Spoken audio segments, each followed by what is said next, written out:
José Manuel Molina, Rebelión en la granja, de George Orwell, 1945. Reseña. Una condena de la sociedad totalitaria, brillantemente pasmada en una ingeniosa fábula de carácter alegórico.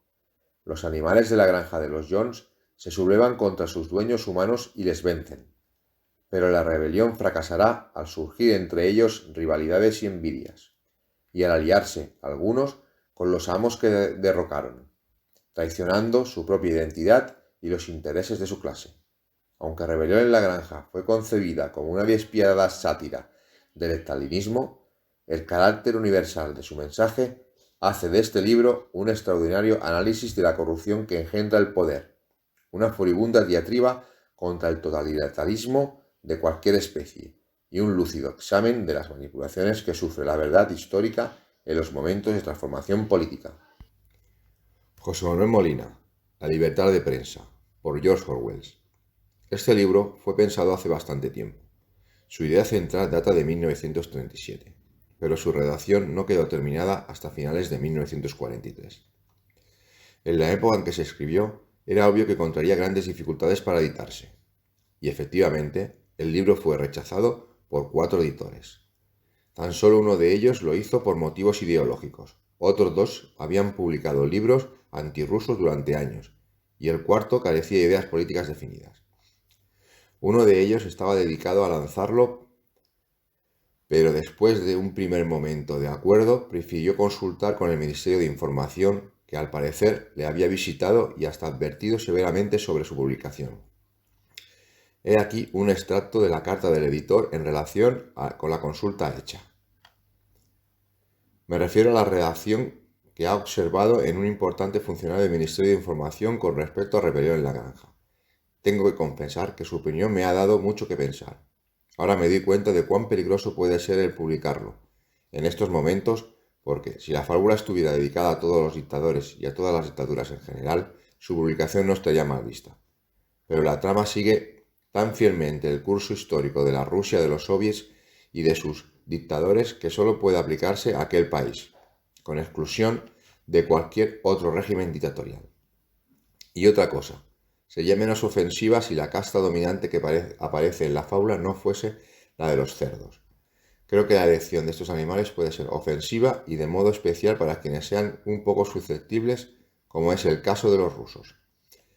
Asuntos de esta clase son siempre un mal síntoma.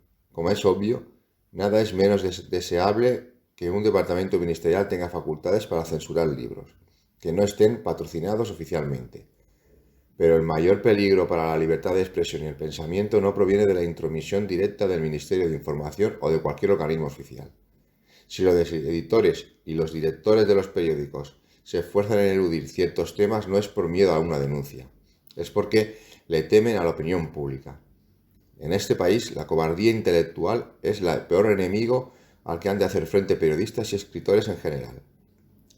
Es este un hecho grave que, en mi opinión, no ha sido discutido con la amplitud que merece. Cualquier persona cabal y con experiencia periodística tendrá que admitir que, durante esta guerra, la censura oficial no ha sido particularmente enojosa. No hemos estado sometidos a ningún tipo de orientación o coordinación de carácter totalitario, cosa que hasta hubiera sido razonable admitir, dadas las circunstancias. Tal vez la prensa tenga algunos motivos de queja justificados, pero en conjunto la actuación del gobierno ha sido correcta y de una clara tolerancia para las opiniones minoritarias. El hecho es más lamentable en relación con la censura literaria en nuestro país, ha sido principalmente de carácter voluntario. Las ideas impopulares, según se ha visto, pueden ser silenciadas y los hechos desagradables ocultarse sin necesidad de ninguna prohibición oficial.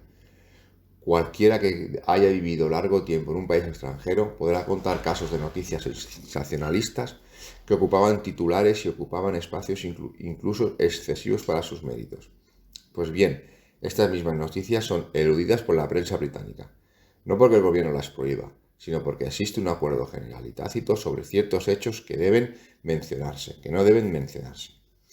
Esto es fácil de entender mientras la prensa británica siga tal como está, muy centralizada y propiedad en su mayor parte de unos pocos hombres adinerados que tienen muchos motivos para no ser demasiado honestos al tratar ciertos temas importantes.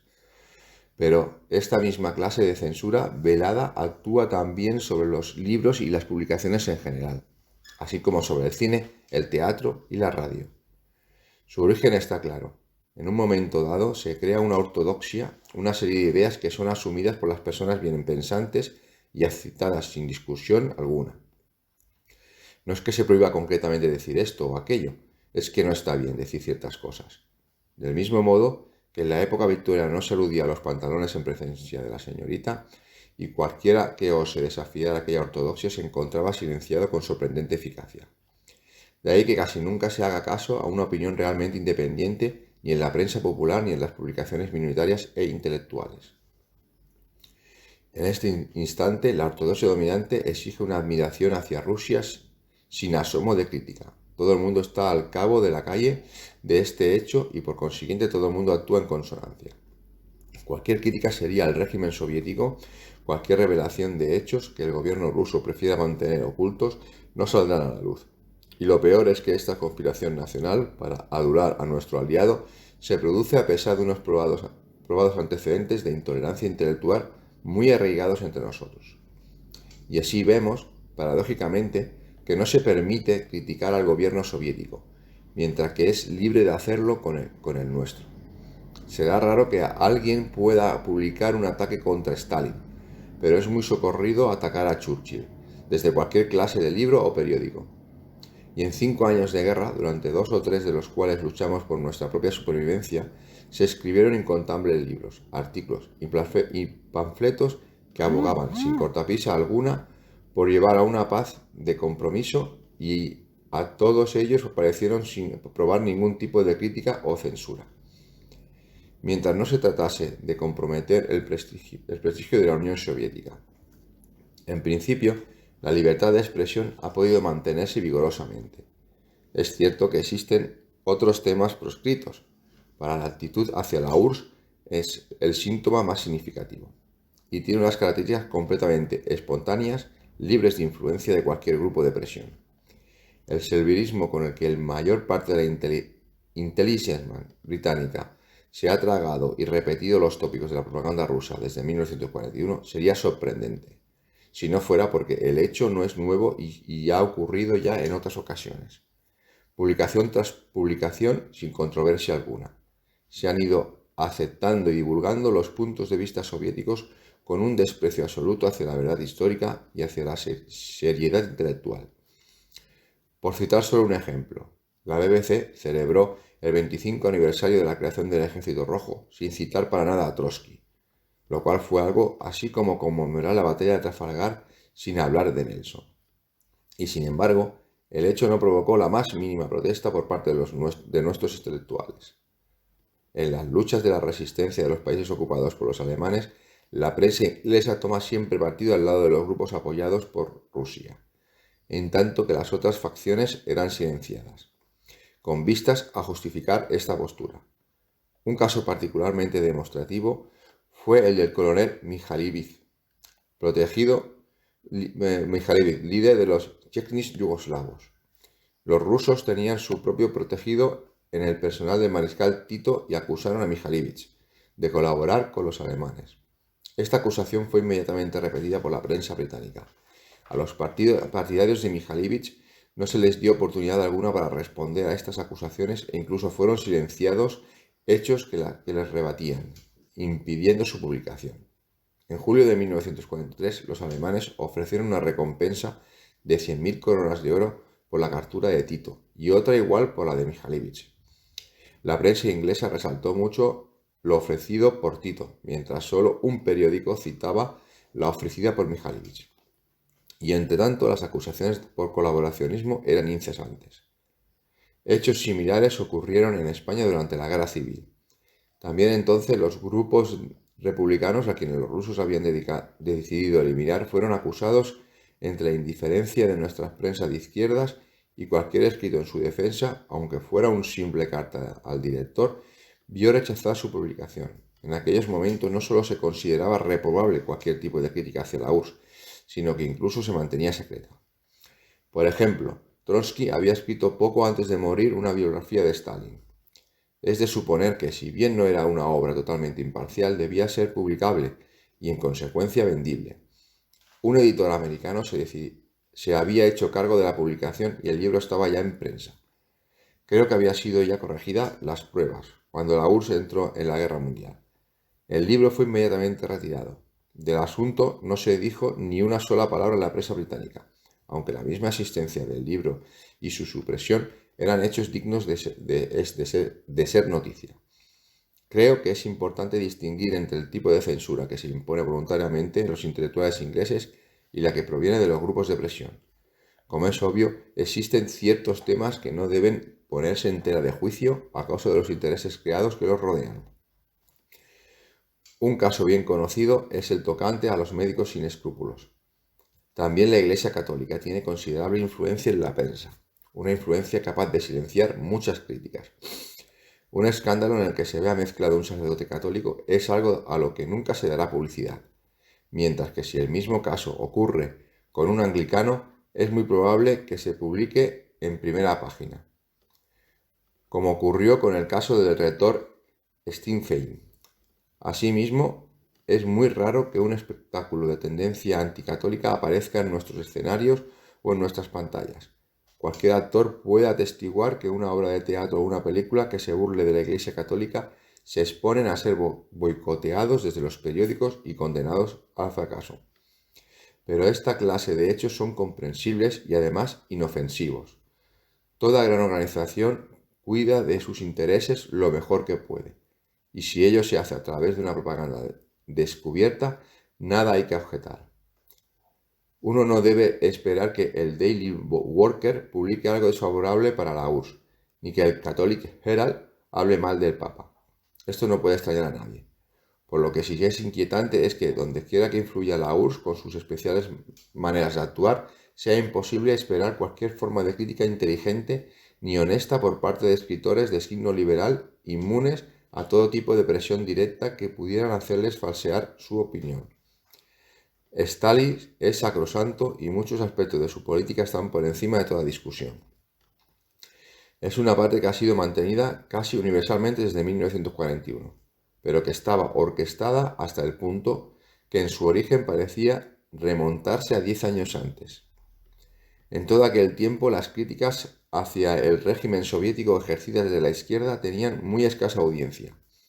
Había, sí, una gran cantidad de literatura antisoviética, pero casi toda procedía de zonas conservadoras y era claramente tendenciosa, fuera de lugar e inspiradas por sórdidos motivos. Por el lado contrario, hubo una producción igualmente abundante y casi igualmente tendenciosa en el sentido prorruso, que comportaba un boicot a todo lo que se trataba de discutir en profundidad cualquier cuestión importante. Desde luego que era posible publicar libros antirrusos, pero hacerlo equivalía a condenarse a ser ignorado por la mayoría de los periódicos importantes. Tanto pública como privadamente se vivía consciente de que aquello no debía hacerse, y aunque se argumentara que lo que decía era cierto, la respuesta era tildarlo de inoportuno y al servicio de intereses reaccionarios. Esta actitud fue mantenida apoyándose en la situación internacional y en la urgente necesidad de sostener la alianza anglo-rusa. Pero estaba claro que se trataba de una pura racionalización. La gran mayoría de los intelectuales británicos había estipulado una lealtad de tipo nacional hacia la Unión Soviética, y llevados por su devoción hacia ella, sentían que sembrar la duda sobre la sabiduría de Stalin era casi una blasfemia. Acontecimientos similares ocurridos en Rusia y en otros países se juzgaban siempre distinto criterio. Las interminables ejecuciones llevadas a cabo durante las purgas de 1936 a 1938 eran aprobadas por hombres que se habían pasado su vida oponiéndose a la pena capital. Del mismo modo que, si bien no había reparado alguno en hablar del hambre de la India, se silenciaba lo que padecía Ucrania. Y si todo esto era evidente antes de la guerra, esta atmósfera intelectual no es ahora ciertamente mejor. Volviendo a mi libro, estoy seguro de que la reacción que provocará en la mayoría de los intelectuales ingleses será muy simple. No debió ser publicado. Naturalmente, estos críticos, muy expertos en el arte de difamar, no lo atacarán en el terreno político, sino en el intelectual. Dirá que es un libro estúpido y tonto, y que su edición no ha sido más que un despilfarro de papel. Y yo digo que esto puede ser verdad, pero no toda la verdad del asunto. No se puede afirmar que un libro no debe ser editado tan solo porque sea malo. Después de todo, cada día se imprimen cientos de páginas de basura y nadie le da importancia. En Talisman británica, al menos en su mayor parte, criticará este libro porque en él se calumnia a su líder y con ello se perjudica la causa del progreso. Si se tratara del caso inverso, nada tendría que decir, aunque sus defectos literarios fueran 10 veces más patentes. Por ejemplo, el éxito de las ediciones de Leg Book Club durante 5 años demuestra cuán tolerante se puede llegar a ser en cuanto a la chabacanería y la mala literatura que se edita, siempre y cuando diga lo que ellos quieren oír. El tema que se debate aquí es muy sencillo. Merece ser escuchado todo tipo de opinión, por impopular que sea. Planteate esta pregunta en estos términos y casi todos los ingleses sentirán que su deber es responder sí, pero darle una forma concreta y preguntar ¿qué os parece si atacamos a Stalin? ¿Tenemos derecho a ser oídos? Y la respuesta más natural será no. En este caso, la pregunta representa un desafío a la opinión ortodoxa reinante y, en consecuencia, el principio de libertad de expresión entra en crisis. De todo ello resulta que cuando en estos momentos se pide libertad de expresión, de hecho no se pide auténtica libertad. Estoy de acuerdo en que siempre habrá o debe de haber un cierto grado de censura mientras perdure las sociedades organizadas. Pero libertad, como dice Rosa Luxemburg, es libertad para todos los demás. Idéntico principio contiene las palabras de Voltaire. Detesto lo que dices, pero defendería hasta la muerte tus derechos a decirlo. Y si la libertad intelectual ha sido sin duda alguna de uno de los principios básicos de la civilización occidental, o no significa nada o significa que cada uno debe tener pleno derecho a decir y a imprimir lo que él cree que es la verdad, siempre que ello no impida que el resto de la comunidad tenga la posibilidad de expresarse por los mismos inequívocos caminos. Tanto la democracia capitalista como las versiones occidentales del socialismo han garantizado hasta hace poco aquellos principios. Nuestros gobiernos hacen grandes demostraciones de ello. La gente de la calle, en parte quizá porque no está suficientemente imbuida de estas ideas hasta el punto de hacerse intolerante en su defensa, sigue pensando vagamente en aquello de supongo que cada cual tiene derecho a expresar su propia opinión. Por ello, incumbe principalmente a la intelectualidad científica y literaria el papel de guardián de esa libertad que está empezando a ser menospreciada en la teoría y en la práctica. Uno de los fenómenos más peculiares de nuestro tiempo es el que ofrece el liberal renegado. Los marxistas claman a los cuatro vientos que la libertad burguesa es una ilusión, mientras una creencia muy extendida actualmente argumenta diciendo que la única manera de defender la libertad es por medio de los métodos totalitarios. Si uno ama la democracia, prosigue esta argumentación, hay que aplastar a los enemigos sin que importe los medios utilizados. ¿Y quién son estos enemigos? Parece que no solo son quienes la atacan abierta y concienzudamente, sino también aquellos que objetivamente la perjudican propalando doctrinas erróneas. En otras palabras, defiende la democracia, acarrea la destrucción de todo pensamiento independiente. Este fue el caso de los que pretendieron justificar las purgas rusas. Hasta el más ardiente rusófilo tuvo dificultades para creer que todas las víctimas fueran culpables de los cargos que se le imputaban. Pero el hecho de haber sometido opiniones heterodoxas representaba un perjuicio para el régimen, y por consiguiente la masacre fue un hecho tan normal como las falsas acusaciones de que fueron víctimas. Estos mismos argumentos se esgrimieron para justificar las falsedades lanzadas por la prensa de izquierdas acerca de los trotskistas y otros grupos republicanos durante la Guerra Civil Española. Y la misma historia se repite para criticar abiertamente el habeas corpus concedido a Mosley cuando fue puesto en libertad en 1900. Todos los que sostienen esta postura no se dan cuenta de que al apoyar los métodos totalitarios llegará un momento en que estos métodos serán usados contra ellos y río por ellos. Haced una costumbre del encarcelamiento de fascistas sin juicio previo, y tal vez este proceso no se limite solo a los fascistas. Poco después que el Daily Worker le fuera levantada la suspensión, hablé con el College del sur de Londres. El auditorio estaba formado por trabajadores y profesionales de baja clase media, poco más o menos el mismo tipo de público que frecuentaba las reuniones del Lake Book Club. Mi conferencia trataba de la libertad de prensa, y al término de la misma, y ante mi asombro, se levantaron varios espectadores para preguntarme si en mi opinión había sido un error levantar la prohibición que impedía la publicación del Daily Worker. Hubo de preguntarles el porqué y todos dijeron que era un periódico de dudosa lealtad y por tanto no debía tolerarse su publicación en tiempo de guerra. El caso es que me encontré defendiendo al periódico que más de una vez había salido de sus casillas para atacarme. ¿Dónde había aprendido aquella gente puntos de vista tan totalitarios? Con toda seguridad debieron aprenderlos de los mismos comunistas. La tolerancia y la honradez intelectual están muy arraigadas en Inglaterra, pero no son indestructibles, y si siguen manteniéndose es en buena parte con gran esfuerzo. El resultado de predicar doctrinas totalitarias es que lleva a los pueblos libres a confundir lo que es peligroso y lo que no lo es. El caso de Mosley es en este efecto muy ilustrativo. En 1940 era totalmente lógico intentarlo, tanto si era culpable como si no lo era. Estábamos entonces luchando por nuestra propia existencia y no podíamos tolerar que un posible colaboracionista anduviera suelto. En cambio, mantenerlo encarcelado en 1943 sin que mediara proceso alguno era un verdadero ultraje. La equiescencia general al aceptar este hecho fue un mal síntoma, aunque es cierto que la agitación contra la liberación de Mosley fue en gran parte ficticia y en menor parte manifestación de otros motivos de descontento. Sin embargo, cuán evidente resulta en el actual deslizamiento hacia los sistemas fascistas la huella de los antifascismos de los últimos 10 años y la falta de escrúpulos por ellos acuñada. Es importante constatar que la corriente rusófila es solo un síntoma del debilitamiento general de la tradición liberal. Si el Ministerio de Información hubiera vetado definitivamente la publicación de este libro, la mayoría de los intelectuales no hubiera visto nada inquietante en todo ello.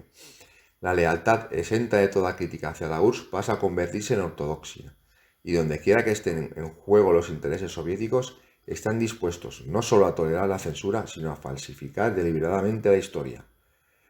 Por cierto, solo un caso. A la muerte de John Red, el autor de 10 días que conmovieron al mundo, un relato de primera mano de las jornadas claves de la Revolución Rusa, los derechos del libro pasaron a poder del Partido Comunista Británico, a quien el autor, según creo, los había legado. Algunos años más tarde, los comunistas ingleses destruyeron en gran parte la edición original, lanzando después una versión amañada en la que omitieron las menciones a Trotsky, así como la introducción escrita por el propio Lenin. Si hubiera existido una auténtica intelectualidad liberal en Gran Bretaña, este acto de piratería hubiera sido expuesto y denunciado en todos los periódicos del país. La realidad es que las protestas fueron escasas o nulas. A muchos, aquello les pareció la cosa más natural. Esa tolerancia que se llevó a lo indecoroso es más significativa aún que la corriente de admiración hacia Rusia que se ha impuesto en estos días. Pero probablemente esta moda no durará. Preveo que cuando este libro se publique, mi visión del régimen soviético será la más comúnmente aceptada. ¿Qué puede esto significar? Cambiar una ortodoxia por otra no supone necesariamente un progreso, porque el verdadero enemigo está en la creación de una mentalidad gramofónica, repetitiva, tanto si se está como si no de acuerdo con el disco que suena en aquel momento. Conozco todos los argumentos que se esgrimen contra la libertad de expresión y de pensamiento, argumentos que sostienen que no debe o no puede existir. Yo, sinceramente, respeto a todos ellos diciéndoles que no me convencen y que nuestra civilización está basada en la coexistencia de criterios opuestos desde hace más de 400 años.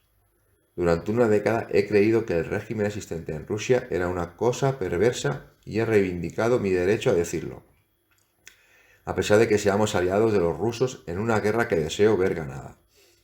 Si yo tuviera que escoger un texto para justificarme a mí mismo, elegiría una frase de Milton, que dice así: por las conocidas normas de la vieja libertad.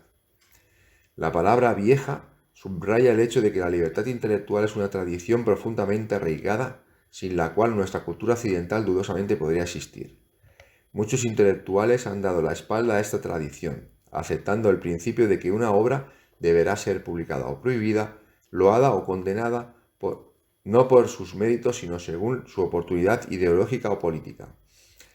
Y otros que no comparten este punto de vista, lo aceptan, sin embargo, por cobardía. Un buen ejemplo de esto lo constituye el fracaso de muchos pacifistas incapaces de elevar sus voces contra el militarismo ruso. De acuerdo con estos pacifistas, toda violencia debe ser condenada, y ellos mismos no han vacilado en pedir una paz negociada en los más duros momentos de la guerra. Pero, cuando han declarado que la guerra también es censurable, aunque la haga el Ejército Rojo, aparentemente los rusos tienen todo su derecho a defenderse, mientras nosotros, si lo hacemos, caemos en pecado mortal. Esta contradicción solo puede explicarse por la cobardía de una gran parte de los intelectuales ingleses cuyo patriotismo, al parecer, está más orientado hacia la URSS que hacia la Gran Bretaña. Conozco muy bien las razones por las que los intelectuales de nuestro país demuestran su pusilanimidad y su deshonestidad. Conozco por experiencia los argumentos por los que pretenden justificarse a sí mismos. Pero por ese mismo sería mejor que cesaran en sus destinos intentando defender la libertad contra el fascismo.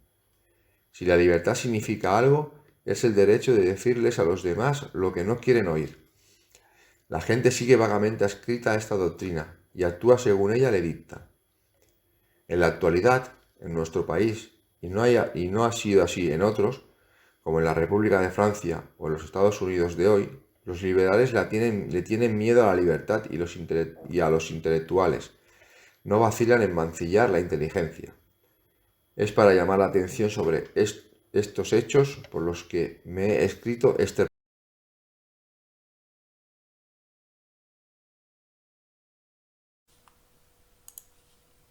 Capítulo 1. El señor Jones, propietario de la granja Manor, cerró por la noche los gallineros, pero estaba demasiado borracho para recordar que había dejado abiertas las ventanillas. Con la luz de la linterna danzando de un lado a otro, cruzó el patio, se quitó las botas ante la puerta trasera, sirvióse una última copa de cerveza del barril que estaba en la cocina y se fue derecho a la cama, donde ya roncaba la señora Jones. Apenas se hubo apagado la luz en el dormitorio, empezó el alboroto en toda la granja. Durante el día se corrió la voz de que el viejo mayor, el berraco premiado, había tenido un sueño extraño la noche anterior y deseaba comunicárselo a los demás animales. Habían acordado reunirse todos en el granero principal cuando el señor Jones se retirara. El viejo mayor, así le llamaban siempre, aunque fue presentado en la exposición bajo el nombre de Willingdon Beauty, era tan altamente estimado en la granja que todos estaban dispuestos a perder una hora de sueño para oír lo que él tuviera que decirles. En un extremo del granero principal, sobre una especie de plataforma elevada, Mayor se encontraba ya arrellanado en su lecho de paja, bajo una linterna que pendía de una viga. Tenía 12 años de edad y últimamente se había puesto bastante gordo, pero aún era un cerdo majestuoso de aspecto sabio y bonachón, a pesar de que sus colmillos nunca habían sido cortados. Al poco rato empezaron a llegar los demás animales y a colocarse cómodamente, cada cual a su modo. Primero llegaron los 3 perros, Blue Bill, Jessie y Pincher, y luego los cerdos, que se arrellanaron en la paja delante de la plataforma. Las gallinas se situaron en el alféizar de las ventanas, las palomas revolotearon hacia los tirantes de las vigas, las ovejas y las vacas se echaron detrás de los cerdos y se dedicaron a rumiar. Los 2 caballos de tiro, Boxer y Clover, entraron juntos, caminando despacio y posando con gran cuidado sus enormes cascos peludos, por temor de que algún animalito pudiera hallarse oculto en la paja. Clover era una yegua robusta, entrada en años y de aspecto maternal que no había logrado recuperar la silueta después de su 4.º potrillo. Boxer era una bestia enorme, de casi 15 palmos de altura y tan fuerte como los 2 caballos normales juntos. Una franja blanca a lo largo de su hocico le daba un aspecto estúpido y ciertamente no era muy inteligente, pero sí respetado por todos dada su entereza de carácter y su tremenda fuerza para el trabajo. Después de los caballos llegaron Muriel, la cabra blanca, y Benjamín, el burro. Benjamín era el animal más viejo y de peor genio de la granja. Raramente hablaba, y cuando lo hacía, generalmente era para hacer alguna observación cínica. Diría, por ejemplo, que Dios le había dado una cola para espantar las moscas, pero que él hubiera preferido no tener ni cola ni moscas. Era el único de los animales de la granja que jamás se reía. Si se le preguntaba por qué, contestaba que no tenía motivos para hacerlo. Sin embargo, sin admitirlo abiertamente, sentía afecto por Boxer. Los dos pasaban generalmente el domingo en el pequeño prado detrás de la huerta, pastando juntos sin hablarse. Apenas se echaron los dos caballos cuando un grupo de patitos que habían perdido la madre entró en el granero piando débilmente y yendo de un lado a otro en busca de un lugar donde no hubiera peligro de que los pisaran. Clover formó una especie de pared con su enorme pata delantera y los patitos se anidaron allí durmiéndose enseguida. A última hora, Molly, la bonita y tonta yegua blanca que tiraba del coche del señor Jones, entró afectadamente mascando un terrón de azúcar.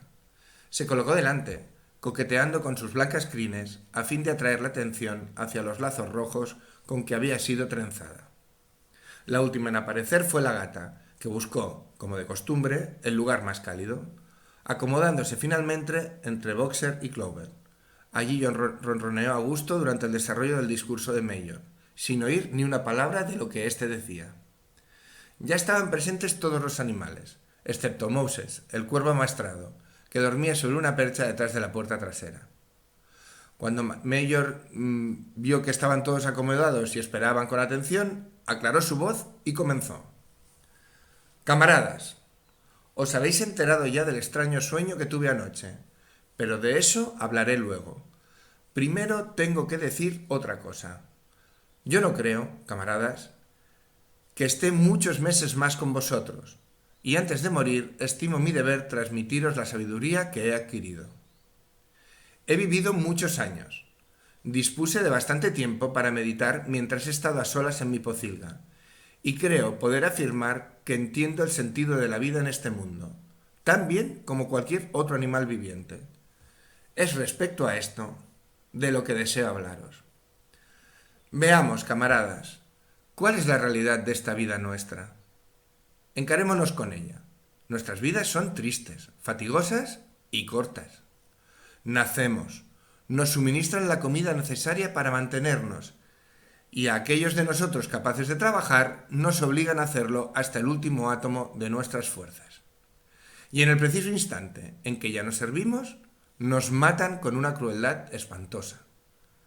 Ningún animal en Inglaterra conoce el significado de la felicidad o la holganza después de haber cumplido un año de edad. No hay animal libre en Inglaterra. La vida de un animal es solo miseria y esclavitud. Esta es la pura verdad. Pero, ¿forma esto parte realmente del orden de la naturaleza?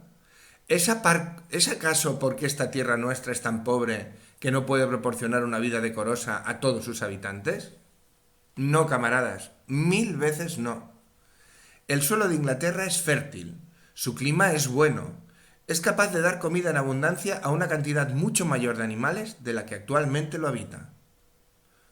Solamente nuestra granja puede mantener una docena de caballos, 20 vacas, centenares de ovejas, y todos ellos viviendo con una comodidad y una dignidad que en estos momentos está casi fuera del alcance de nuestra imaginación. ¿Por qué entonces continuamos en esta mísera condición? ¿Por qué los seres humanos nos arrebatan casi todo el fruto de nuestro trabajo?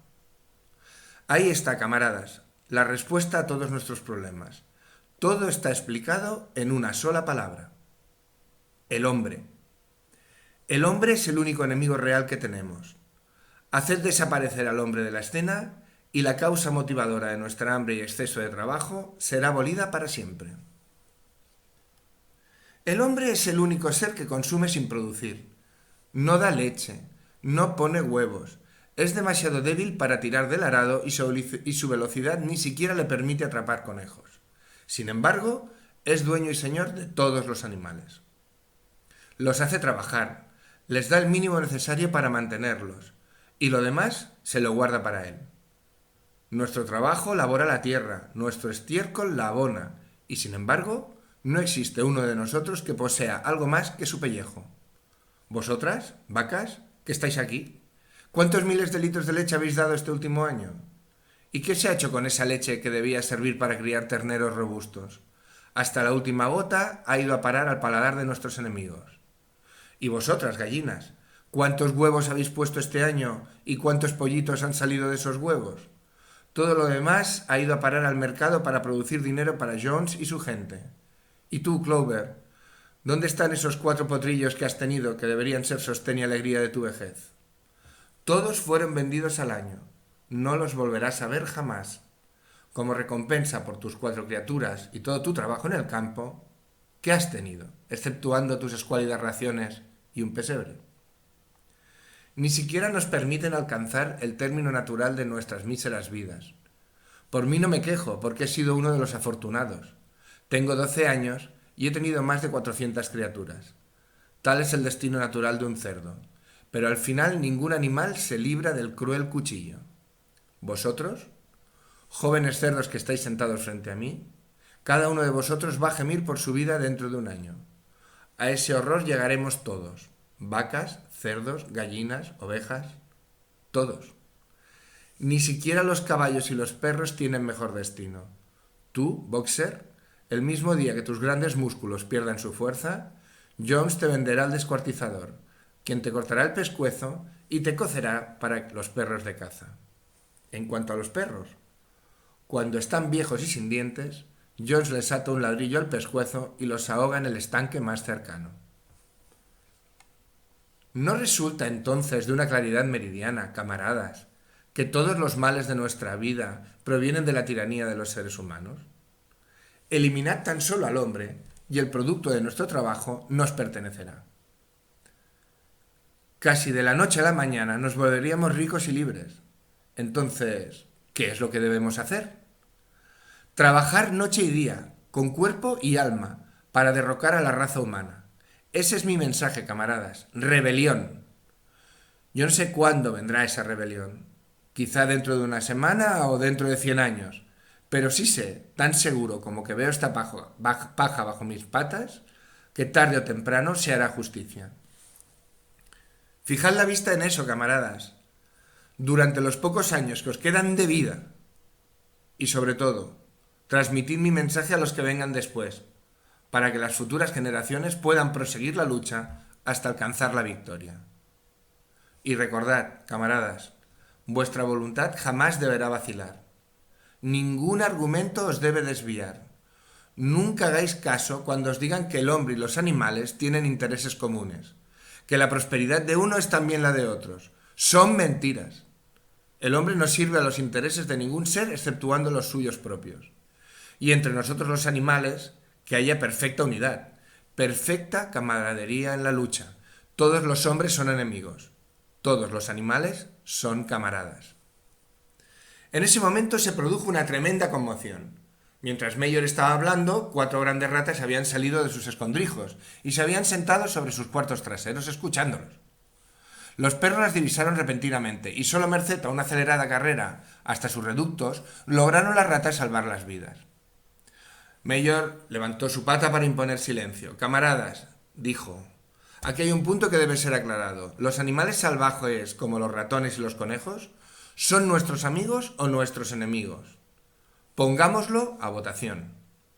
Yo planteo esta pregunta a la asamblea. ¿Son camaradas las ratas? Se pasó a votación inmediatamente, decidiéndose por una mayoría abrumadora que las ratas eran camaradas. Hubo solamente 4 discrepantes, los 3 perros y la gata, que como se descubrió luego, habían votado por ambos lados. Mayor prosiguió. Me resta poco que deciros, simplemente insisto. Recordad siempre vuestro deber de enemistad hacia el hombre y su manera de ser. Todo lo que camine sobre 2 pies es un enemigo. Lo que ande a 4 patas o tenga alas es un amigo. Y recordad también que en la lucha contra el hombre no debemos llegar a parecernos a él. Aun cuando lo hayáis vencido, no adoptéis sus vicios. Ningún animal debe vivir en una casa, dormir en una cama, vestir ropas, beber alcohol, fumar tabaco, manejar dinero ni ocuparse del comercio. Todas las costumbres del hombre son malas. Y sobre todas las cosas, ningún animal debe tiranizar a sus semejantes. Débiles o fuertes, listos o ingenuos, todos somos hermanos. Ningún animal debe matar a otro animal. Todos los animales son iguales. Y ahora, camaradas, os contaré mi sueño de anoche. No estoy en condiciones de describíroslo a vosotros. Era una visión de cómo será la tierra cuando el hombre haya sido proscrito. Pero me trajo a la memoria algo que hace tiempo había olvidado. Muchos años ha, cuando yo era un lechoncito, mi madre y las otras cerdas acostumbraban a entonar una vieja canción de la que solo sabían la tonada y las 3 primeras palabras. Aprendí esa canción en mi infancia, pero hacía mucho tiempo que la había olvidado. Anoche, sin embargo, volvió a mí en el sueño. Y más aún, las palabras de la canción también.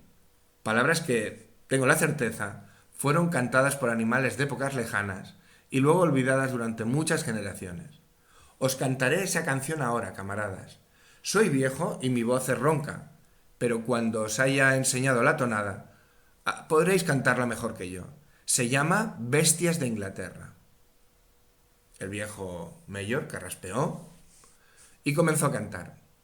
Tal como había dicho, su voz era ronca, pero a pesar de todo lo hizo bastante bien. Era una tonadilla rítmica, algo a medias entre Clementina y la cucaracha, y la letra decía así: Bestias de Inglaterra, bestias de Irlanda, bestias de toda tierra y clima, oíd mis gozosas nuevas que cantan un futuro feliz. Tarde o temprano llegará la hora en que la tiranía del hombre sea derrocada y las ubérrimas praderas de Inglaterra, tan solo por animales, sean holladas. De nuestros hocicos serán proscritas las argollas, de nuestros lomos desaparecerán los arneses. Bocados y espuelas serán presas de la herrumbre, y nunca más crueles látigos harán oír su restallar. Más ricos que la mente imaginar pudiera, el trigo, la cebada, la avena, el heno, el trébol, la alfalfa y la remolacha serán solo nuestros el día señalado. Radiantes lucirán los prados de Inglaterra, y más puras las aguas manarán, más suave soplará la brisa, el día que brille nuestra libertad. Por ese día todos debemos trabajar aunque hayamos de morir sin verlo. Caballos y vacas, gansos y pavos, todos deben, unidos por la libertad, luchar. Bestias de Inglaterra, bestias de Irlanda, bestias de todo país y clima, oís mis gozosas nuevas que cantan un futuro feliz. El ensayo de esta canción puso a todos los animales en la más salvaje excitación. Poco antes de que Mayor hubiera finalizado, ya se habían lanzado todos a cantarla. Hasta el más estúpido había retenido la melodía y parte de la letra, mientras que los más inteligentes, como los cerdos y los perros, aprendieron la canción en pocos minutos.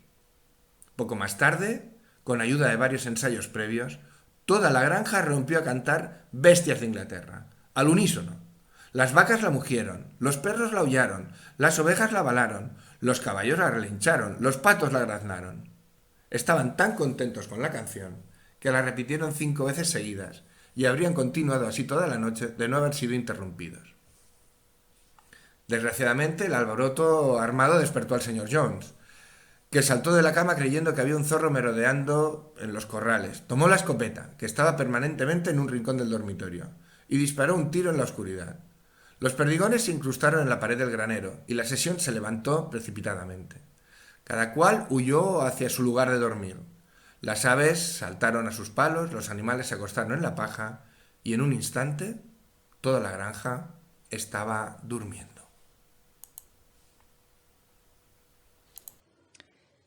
Capítulo 2. Lectora Ana Arroyo. 3 noches después, el viejo Mayor murió apaciblemente mientras dormía. Su cadáver fue enterrado al pie de la huerta. Eso ocurrió a principios de marzo. Durante los 3 meses siguientes hubo una gran actividad secreta. A los animales más inteligentes de la granja, el discurso de Mayor les había hecho ver la vida desde un punto de vista totalmente nuevo. Ellos no sabían cuándo sucedería la rebelión que pronosticara Mayor. No tenían motivo para creer que sucediera durante el transcurso de sus propias vidas, pero vieron claramente que su deber era prepararse para ella. El trabajo era enseñar y organizar a los demás. Recayó naturalmente sobre los cerdos, a quienes se reconocía en general como los más inteligentes de los animales. Elementos prominentes entre ellos eran dos cerdos jóvenes que se llamaban Snowball y Napoleón, a quienes el señor Jones estaba criando para vender. Napoleón era un berraco grande, de aspecto feroz, el único cerdo de raza Berkshire en la granja. De pocas palabras, tenía fama de salirse siempre con la suya. Snowball era más vivaz que Napoleón, tenía mayor facilidad de palabra y era más ingenioso, pero lo consideraban de carácter más débil. Los demás puercos machos de la granja eran muy jóvenes. El más conocido entre ellos era uno pequeño y gordito que se llamaba Squealer, de mejillas muy redondas, ojos vivarachos, movimientos ágiles y voz chillona. Era un orador brillante, y cuando discutía algún asunto difícil, tenía una forma de saltar de lado a lado moviendo la cola que le hacía muy persuasivo. Se decía de Squealer que era capaz de hacer ver lo negro blanco. Estos tres habían elaborado, a base de las enseñanzas del viejo Mayor, un sistema completo de ideas al que dieron el nombre de animalismo. Varias noches por semana, cuando el señor Jones ya dormía, celebraban reuniones secretas en el granero, en cuyo transcurso exponían a los demás los principios del animalismo. Al comienzo encontraron mucha estupidez y apatía. Algunos animales hablaron del deber de la lealtad hacia el señor Jones, a quien llamaban amo, o hacían observaciones elementales como: «El señor Jones nos da de comer. Si él no estuviera, nos moriríamos de hambre». Otros formulaban preguntas tales como: «¿Qué nos importa a nosotros lo que va a suceder cuando estemos muertos?». O bien: «Si la rebelión se va a producir de todos modos, ¿qué diferencia hay si trabajamos para ello o no?». Y los cerdos tenían grandes dificultades en hacerles ver que eso era el contrario al espíritu del animalismo.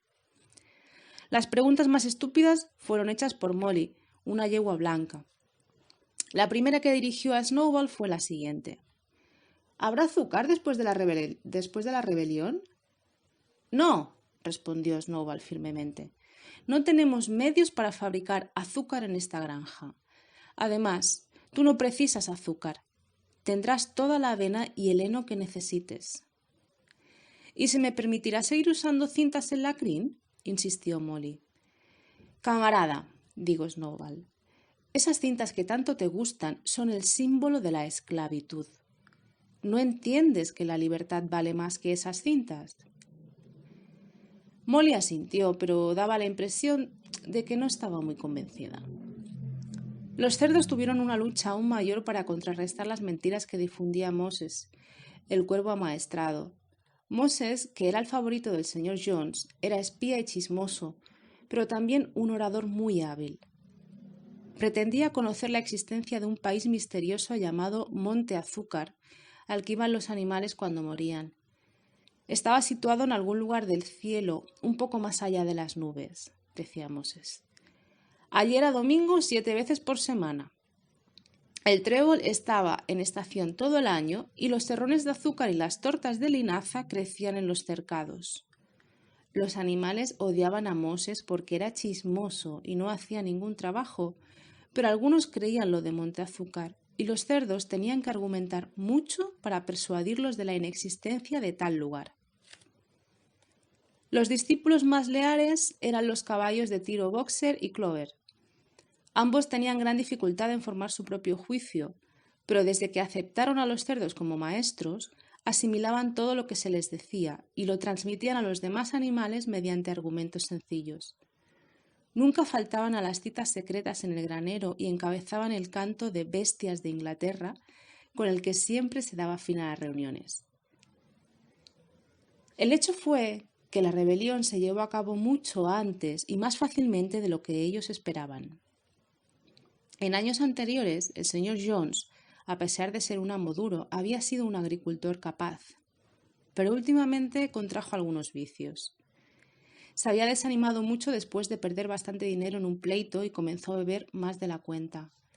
Durante días enteros permanecía en un sillón de la cocina leyendo los periódicos, bebiendo y ocasionalmente dándole a Moses cortezas de pan mojado en cerveza. Sus hombres se habían vuelto perezosos y descuidados. Los campos estaban llenos de maleza. Los edificios necesitaban arreglos. Los vallados estaban descuidados y mal alimentados los animales. Llegó junio y el heno estaba casi listo para ser cosechado. La noche de San Juan, que era sábado, el señor Jones fue a Willingdon y se emborrachó de tal forma en el León Colorado que no volvió a la granja hasta el mediodía del domingo. Los peones habían ordeñado las vacas de madrugada y luego se fueron a cazar conejos, sin preocuparse de dar de comer a los animales. A su regreso, el señor Jones se quedó dormido inmediatamente en el sofá de la sala, tapándose la cara con el periódico, de manera que al anochecer los animales aún estaban sin comer. El hambre sublevó a los animales, que ya no resistieron más.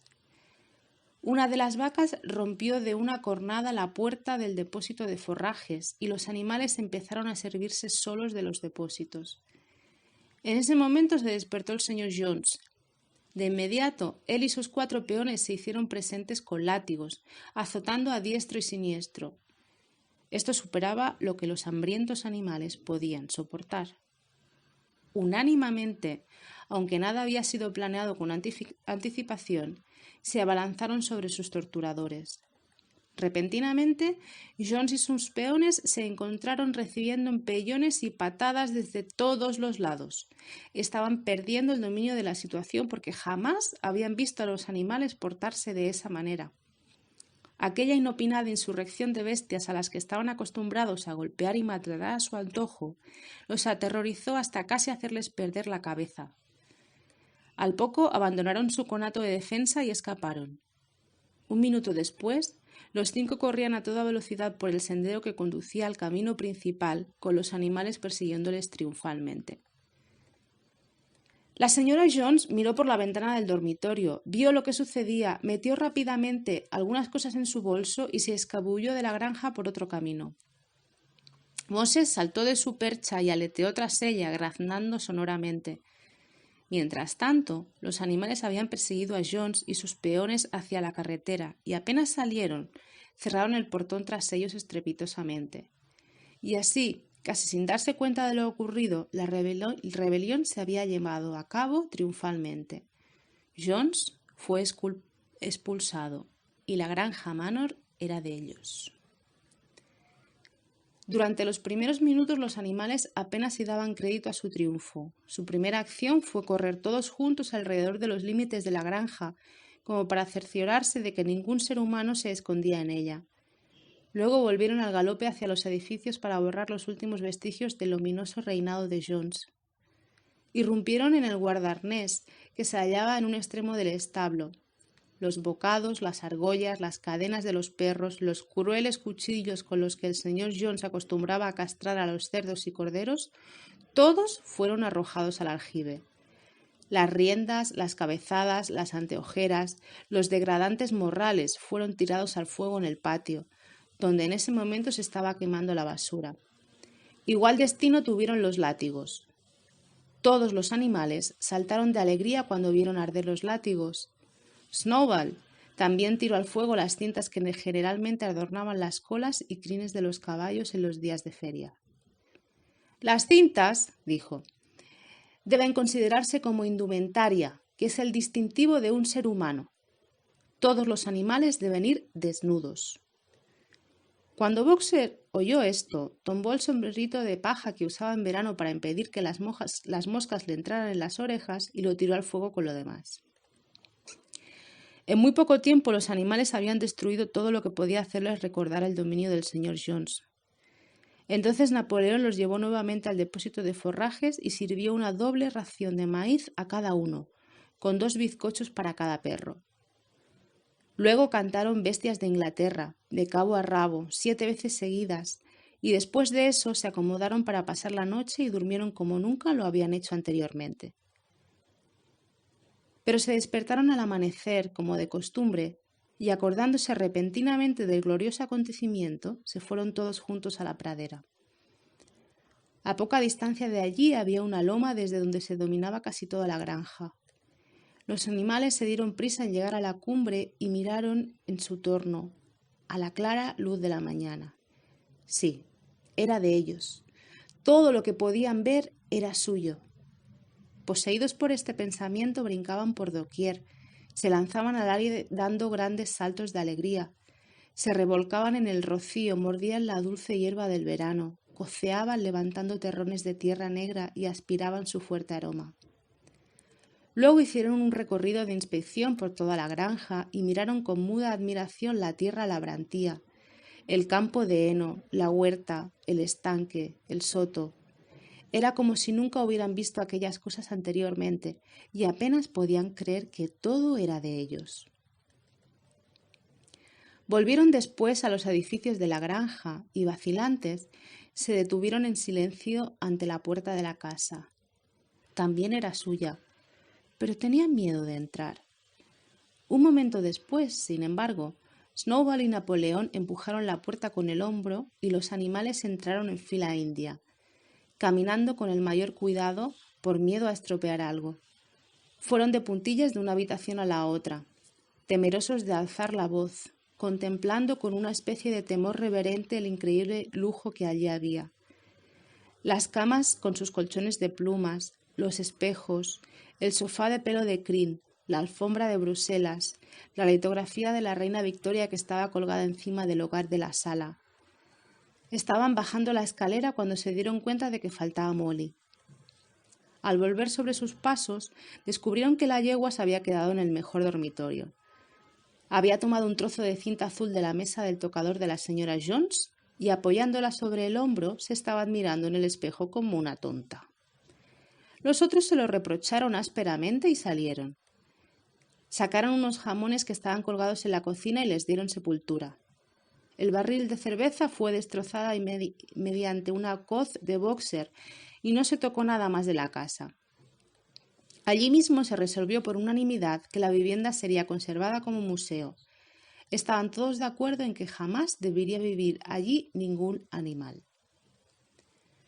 Los animales tomaron el desayuno y luego Snowball y Napoleón los reunieron a todos otra vez. «Camaradas», dijo Snowball, «son las 6:30 y tenemos un largo día ante nosotros. Hoy debemos comenzar la cosecha del heno. Pero hay otro asunto que debemos resolver primero». Los cerdos revelaron entonces que durante los últimos 3 meses habían aprendido a leer y escribir mediante un libro elemental que había sido de los chicos del señor Jones y que después fue tirado a la basura. Napoleón mandó traer unos botes de pintura blanca y negra y los llevó hasta el portón que daba al camino principal. Luego Snowball, que era el que mejor escribía, tomó un pincel entre 2 nudillos de su pata delantera, tachó Granja Manor de la traviesa superior del portón y en su lugar pintó Granja Animal. Ese iba a ser de ahora en adelante el nombre de la granja. Después volvieron a los edificios donde Snowball y Napoleón mandaron traer una escalera que hicieron colocar contra la pared trasera del granero principal. Entonces explicaron que mediante sus estudios de los últimos 3 meses había logrado reducir los principios del animalismo a 7 mandamientos. Esos 7 mandamientos serían inscritos en la pared. Formarían una ley inalterable por la cual deberían regirse en adelante todos los animales de la granja. Con cierta dificultad, porque no es fácil para un cerdo mantener el equilibrio sobre una escalera, Snowball trepó y puso manos a la obra con la ayuda de Squealer, que unos peldaños más abajo le sostenía el bote de pintura. Los mandamientos fueron escritos sobre la pared alquitranada con letras blancas y tan grandes que podían leerse a 30 yardas de distancia. La inscripción decía así: Los 7 mandamientos. 1. Todo lo que camina sobre 2 pies es enemigo. 2. Todo lo que camina sobre 4 patas o tenga alas es un amigo. 3. Ningún animal usará ropa. 4. Ningún animal dormirá en una cama. 5. Ningún animal beberá alcohol. 6. Ningún animal matará a otro animal. 7. Todos los animales son iguales. Estaba escrito muy claramente y exceptuando que donde debía decir amigo se leía imago y que una de las S estaba al revés, la redacción era correcta. Snowball lo leyó en voz alta para los demás. Todos los animales asintieron con una inclinación de cabeza demostrando su total conformidad y los más inteligentes empezaron enseguida a aprenderse de memoria los mandamientos. Ahora, camaradas, gritó Snowball tirando el pincel, ¡arenar! Impongámonos el compromiso de honor de terminar la cosecha en menos tiempo del que tardaban Jones y sus hombres. En aquel momento las 3 vacas, que desde un rato antes parecían estar intranquilas, empezaron a mugir muy fuertemente. Hacía 24 horas que no habían sido ordeñadas y sus ubres estaban a punto de reventar. Después de pensarlo un momento, los cerdos mandaron traer unos cubos y ordeñaron a las vacas con regular éxito, pues sus patas se adaptaban bastante bien a esa tarea. Rápidamente hubo 5 cubos de leche cremosa y espumosa, que muchos de los animales miraban con gran interés. ¿Qué se hará con toda esa leche?, preguntó alguien. Jones a veces empleaba una parte mezclándola en nuestra comida, dijo una de las gallinas. No os preocupéis por la leche, camaradas, expuso Napoleón, situándose delante de los cubos. Eso ya se arreglará. La cosecha es más importante. El camarada Snowball os guiará. Yo os seguiré dentro de unos minutos. Adelante, camaradas. El heno os espera. Los animales se fueron en tropel hacia el campo de heno para empezar la cosecha, y cuando volvieron al anochecer, notaron que la leche había desaparecido.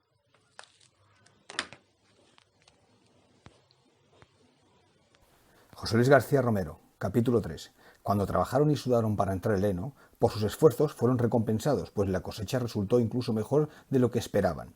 A veces el trabajo era duro. Los aperos habían sido diseñados para seres humanos y no para animales, y representaban una gran desventaja el hecho de que ningún animal pudiera usar las herramientas que obligaban a empinarse sobre sus patas traseras.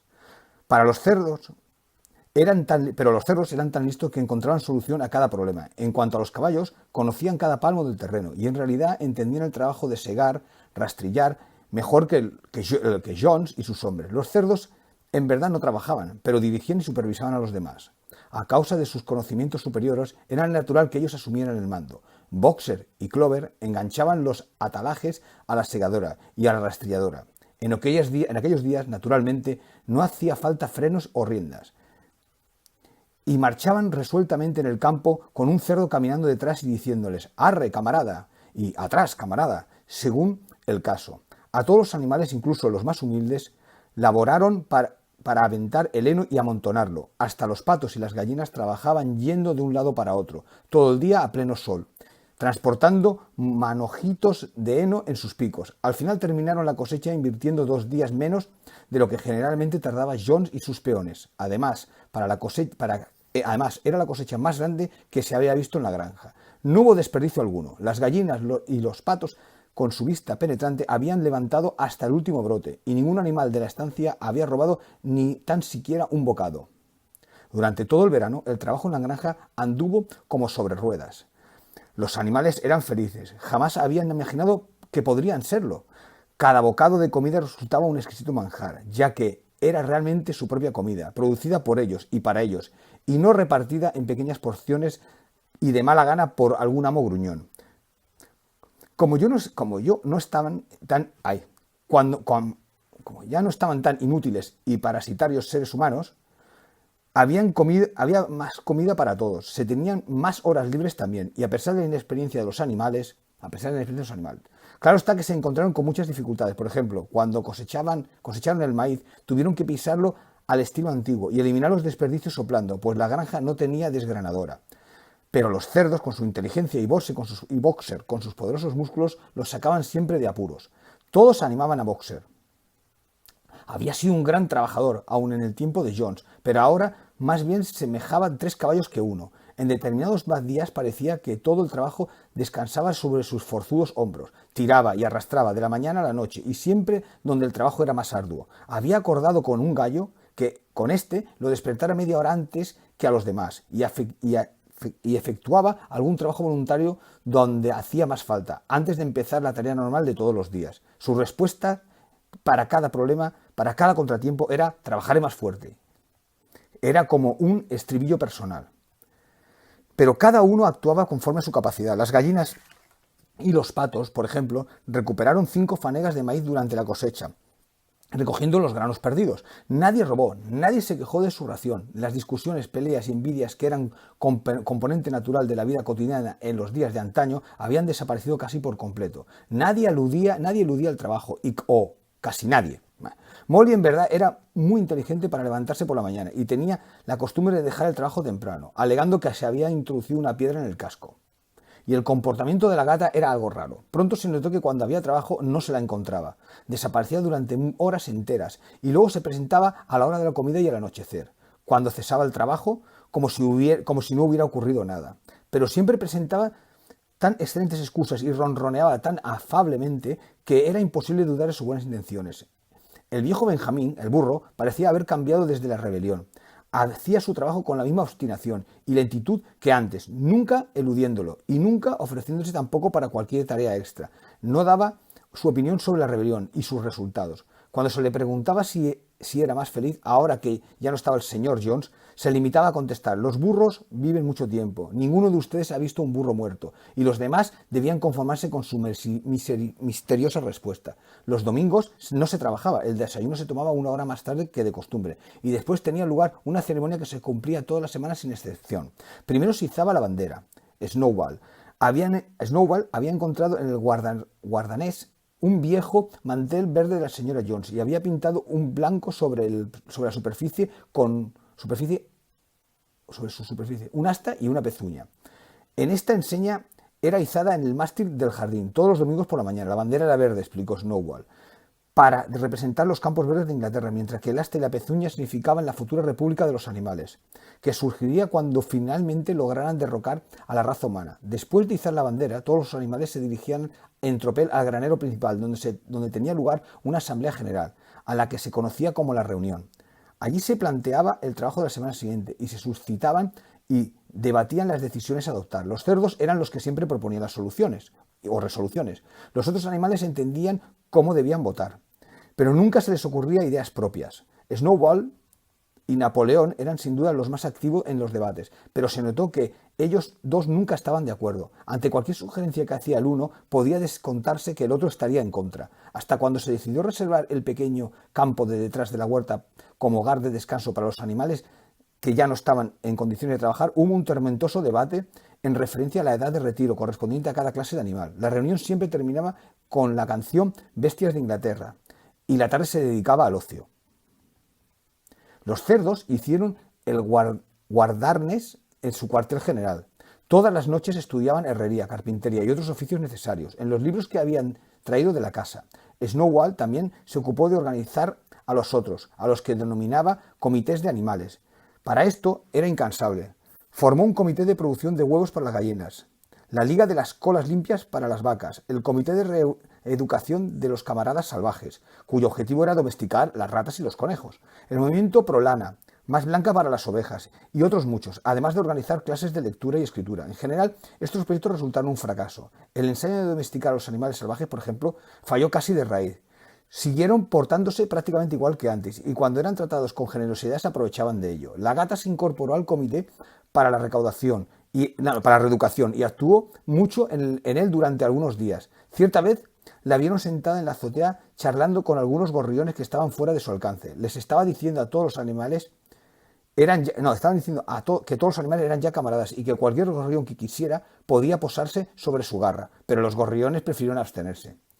Las clases de lectura y escritura, por el contrario, tuvieron gran éxito. Para otoño casi todos los animales, en mayor o menor grado, tenían alguna instrucción. Los cerdos ya sabían leer y escribir perfectamente. Los perros aprendieron la lectura bastante bien, pero no les interesaba leer otra cosa que los 7 mandamientos. Muriel, la cabra, leía un poco mejor que los perros y a veces por la noche acostumbraba a hacer lecturas para los demás, de los recortes de los periódicos que encontraban en la basura. Benjamín leía tan bien como cualquiera de los cerdos, pero nunca ejercitaba sus capacidades. Por lo que él sabía, dijo, no había nada que valiera la pena de ser leído. Clover aprendió el abecedario completo, pero no podía unir las palabras. Boxer no pudo no pudo pasar de la letra D. Podía trazar en la tierra A, B, C y D con su enorme casco, y luego se quedaba parado mirando absorto las palabras con las orejas hacia atrás, moviendo a veces la melena, tratando de recordar lo que seguía, sin lograrlo jamás. En varias ocasiones, es cierto, logró aprender E, F, G, H, pero cuando lo consiguió fue para descubrir que había olvidado A, B, C y D. Finalmente decidió conformarse con estas 4 letras y solo escribirlas 1 o 2 veces al día para refrescar la memoria. Molly se negó a aprender más de las 6 letras que componía su nombre. Las formaba con mucha pulcritud con pedazos de rama y luego las adornaba con una flor o 2, caminando alrededor mirándolas. Ningún otro animal de la granja pudo pasar de la letra A. También se descubrió que los más estúpidos como las ovejas, las gallinas y los patos eran incapaces de aprender de memoria los 7 mandamientos. Después de mucho meditar, Snowball declaró que los 7 mandamientos podían reducirse a una sola máxima expresada así: 4 patas sí, 2 pies no. Esto, dijo, contenía el principio esencial del animalismo. Quien lo hubiera entendido a fondo estaría asegurado contra las influencias humanas. Al principio, las aves hicieron ciertas objeciones, pues les pareció que también ellas tenían solamente 2 patas, pero Snowball les demostró que no era así. Las alas de un pájaro, explicó, son órganos de propulsión y no de manipulación. Por lo tanto, deben considerarse como patas. La característica que distingue a los hombres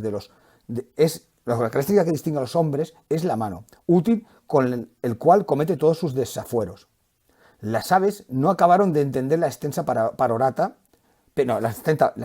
perorata de Snowball, pero aceptaron sus explicaciones y hasta los animales más insignificantes se pusieron a aprender la nueva máxima de memoria: 4 patas sí, 2 pies no. Fue inscrita en la pared del fondo del granero, encima de los 7 mandamientos, y con letras más grandes. A las ovejas les encantó, y cuando se la aprendieron de memoria, la avalaban una y otra vez, hasta cuando descansaban tendidas sobre el campo, y sus 4 patas sí, 2 pies no, se oían por horas enteras repitiendo incansablemente. Napoleón no se interesó por los comités creados por Snowball. Dijo que la educación de los jóvenes era más importante que cualquier cosa que pudiera hacerse por los adultos. Entre tanto, sucedió que Jessie y Blue Whale habían parido poco después de cosechado el heno. Entre ambas habían dado a la granja 9 cachorros robustos. Tan pronto como fueron destetados, Napoleón los separó de sus madres, diciendo que él se haría cargo de su educación. Se los llevó a un desván, al que solo se podía llegar por una escalera desde el guardanés, y allí los mantuvo en tal grado de reclusión que el resto de la granja pronto se olvidó de su existencia. El misterio del destino de la leche se aclaró pronto. Se mezclaban todos los días con la comida de los cerdos. Las primeras manzanas ya estaban madurando y el césped de la huerta estaba cubierto de fruta caída de los árboles. Los animales creyeron, como cosa natural, que aquella fruta sería repartida equitativamente. Un día, sin embargo, se dio la orden de que todas las manzanas caídas de los árboles deberían ser recolectadas y llevadas al guardanés para consumo de los cerdos. Al poco de ocurrir esto, algunos animales comenzaron a murmurar, pero en vano. Todos los cerdos estaban bien de acuerdo en este punto, hasta Snowball y Napoleón. Squire fue enviado a dar las explicaciones necesarias. «Camaradas», gritó, «imagino que supondréis que nosotros los cerdos estamos haciendo esto con un espíritu de egoísmo y de privilegio. Muchos de nosotros en realidad tenemos aversión a la leche y a las manzanas. A mí personalmente no me agradan. Nuestro único objetivo al comer estos alimentos es preservar nuestra salud. La leche y las manzanas, esto ha sido demostrado por la ciencia, camaradas, contienen sustancias absolutamente necesarias para la salud del cerdo. Nosotros, los cerdos, trabajamos con el cerebro. Toda la administración y la organización de esta granja depende de nosotros. Día y noche estamos velando por nuestra felicidad, por vuestra felicidad. Por vuestro bien, tomados esa leche y comemos esas manzanas. Por vuestro bien tomamos esa leche y comemos esas manzanas. ¿Sabéis lo que ocurriría si los cerdos fracasáramos en nuestro cometido?